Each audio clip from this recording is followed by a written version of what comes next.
अगली सुबह शहर का ऑफिसर और हवलदार भी अपना जहाज लेकर टापू पर जाते हैं और वहां जाकर देखते हैं।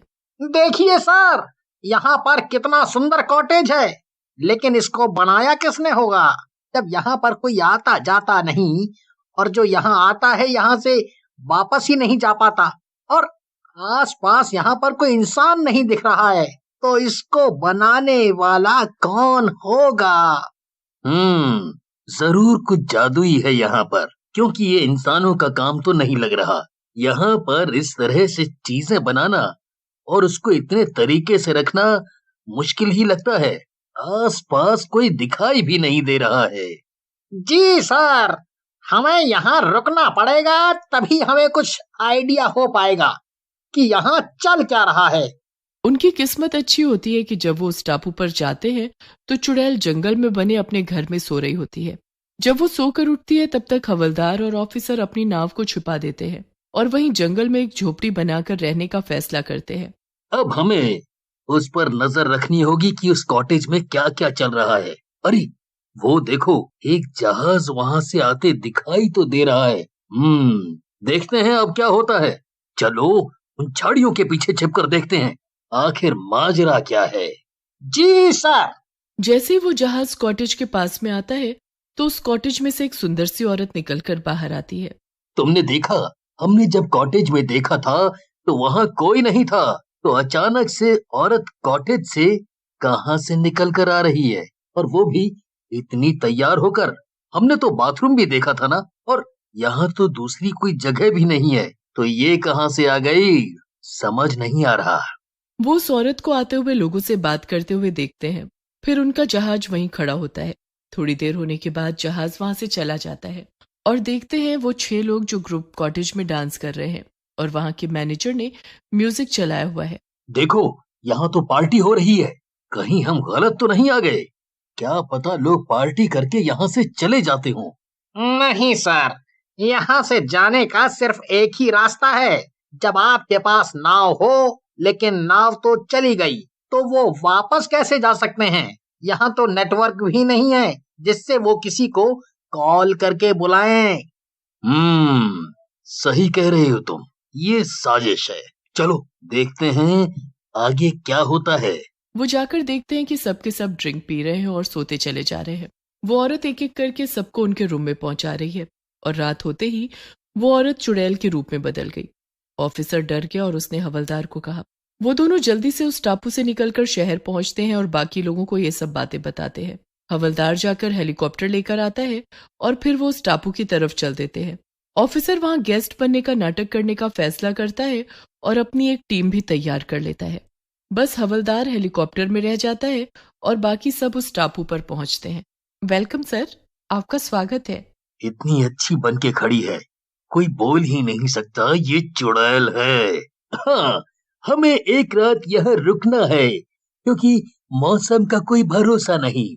हम सुबह निकलेंगे यहाँ से, तो रात के लिए रूम मिल सकते हैं? जी सर, कितने रूम चाहिए? वेल, दो रूम ठीक रहेंगे। फिर वो जाकर चुड़ैल को अपने रूम से कॉल करता है। एक बार मेरे रूम का टीवी देखना, क्यों नहीं चल रहा है? अभी आती हूँ सर। लेकिन ऑफिसर कॉरिडोर में ही छुपा होता है। जैसे ही चुड़ैल उसके रूम में जाती है, वो रूम लॉक करके समुद्र की तरफ भागता है और एक लाल झंडा हवलदार को हवा में दिखाता है। हवलदार हेलीकॉप्टर में पहले से ही तैयार था। वो जैसे ही सिग्नल को देखता है, एक बॉम्ब उस कॉटेज के ऊपर गिरा देता है। अंदर से बहुत तेज चुड़ैल के चीखने की आवाज आती है और वो सारे वहां से भाग जाते हैं। इस तरह वे लोग मिलकर जुगाड़ू चुड़ैल के कहर से सबकी जान बचाते हैं। ये क्या कर रहे हो तुम? इसे बचाने के लिए भाग जाने को कह रहे हो? वैसे भी इस टापू पर बहुत कम लोग आते हैं। मैं इसे खाना चाहती हूँ, जल्दी से इसको पकड़ो। भूतिया पेड़ अपनी एक टहनी से समीर को पकड़कर उल्टा लटका देता है। ये क्या? कौन हो तुम? क्या तुम सच में वही चुड़ैल हो? पर लोगों ने तो तुम्हें मार दिया था, इसका मतलब तुम मरी नहीं थी। मुझे मारना इतना आसान नहीं है। उन लोगों ने तो मुझे बस एक कमरे में बंद किया और चले गए। बम गिरने से पहले ही मैं वहां से बाहर निकल आई थी और मैंने अपनी ताकत बढ़ाकर इसे एक भूतिया टापू बना दिया। इसकी हर एक चीज अब मेरी गुलाम है और मेरे लिए इंसानों को पकड़ती है। यहाँ पर जो एक बार आ गया वो वापस नहीं जाता। चुड़ैल समीर को मारकर खा जाती है। समीर के चीखने की आवाजें नाविक तक भी पहुंचती है। समीर सर, क्या आप ठीक हैं? कोई जवाब न आने पर नाविक अपनी नाव लेकर भाग जाता है और रोहन से मिलता है। रोहन सर, समीर सर वापस नहीं आए, बस उनकी चीखें ही बाहर तक आईं। मैंने उनको बहुत आवाजें लगाई पर मुझे कोई जवाब ही नहीं मिला। मुझे माफ कर दीजिएगा, मैं उनको नहीं बचा पाया। उस टापू पर सच में कोई चुड़ैल है और वो टापू भूतिया है। तुम ये क्या बोल रहे हो? दिन में जाने पर भी समीर के साथ ऐसा हो गया? तुम झूठ बोल रहे हो। मेरे समीर को कुछ नहीं हुआ है। वो कहाँ है? क्यों ऐसा मजाक कर रहा है? रोहन रिया बहुत रोते हैं और उसके बाद वो उनके पास जाते हैं जिन लोगों ने उस चुड़ैल को मारा होता है। देखिए, मैं आप लोगों से मदद मांगने आई हूँ।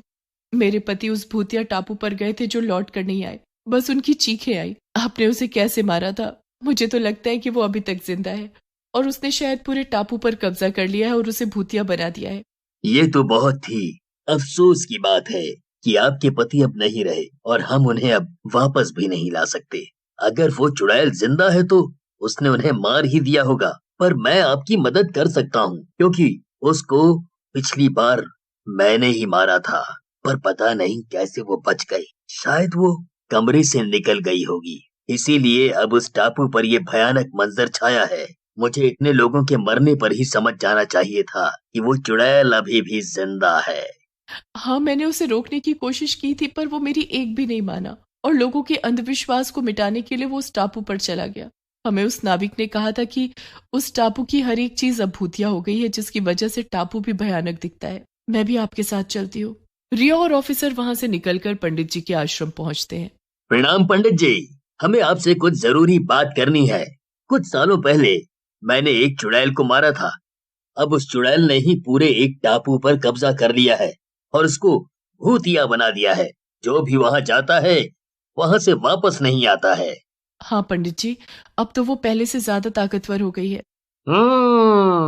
हमें बस उस चुड़ैल को मारना होगा। उसके मरते ही टापू का जादू खत्म हो जाएगा। पर उस टापू पर मारना उसे बहुत ही मुश्किल है, लेकिन उसको मारना भी बहुत जरूरी है। क्या करें जिससे वो मर जाए पंडित जी? एक ही उपाय है जिससे वो चुड़ैल मर जाएगी। अगर वो चुड़ैल किसी भी तरह पानी में उतर आए तो उसको मारा जा सकता है। पंडित जी, लेकिन पानी में आने से वो मरेगी कैसे? वो सब तुम मुझ पर छोड़ दो। तुम लोग बस किसी तरह उस चुड़ैल को पानी में ले आना। ऑफिसर और रिया पंडित जी के साथ उस टापू पर जाने के लिए तैयार हो जाते हैं। रिया अंदर जाती है। सच में कितना डरावना है ये सब। इस टापू पर समीर क्यों आया था? मैंने उसे हमेशा के लिए खो दिया। अब आ ही गई हो तो मेरा शिकार भी बन जाओ, क्योंकि मुझे बहुत भूख लगी है। मुझे कोई बचाओ, बचाओ। चुड़ैल रिया को मारने के लिए आ जाती है। जैसे ही रिया वहां से आवाज देती है, ऑफिसर यहां से उसको चिल्लाने लगता है और उसको ललकारने लगता है। उसकी ललकार सुनकर चुड़ैल गुस्से में आ जाती है और वो बाहर जाती है। तू वही है जिसने मुझे मारा था, आज नहीं छोड़ूंगी। चुड़ैल गुस्से में जैसे ही बाहर आती है, उसका पैर पानी में पड़ता है। अब जल तू नरक की आग में। ये क्या मतलब? तुम लोगों ने मुझे धोखा दिया। तुम लोग मुझे पानी तक ले आए और मुझ पर मंत्र मारा। मैं तुम्हें नहीं छोड़ूंगी। तभी चुड़ैल पंडित का मंत्र सुनकर राग बन जाती है और पानी में बह जाती है और वो टापू चुड़ैल की माया से मुक्त हो जाता है।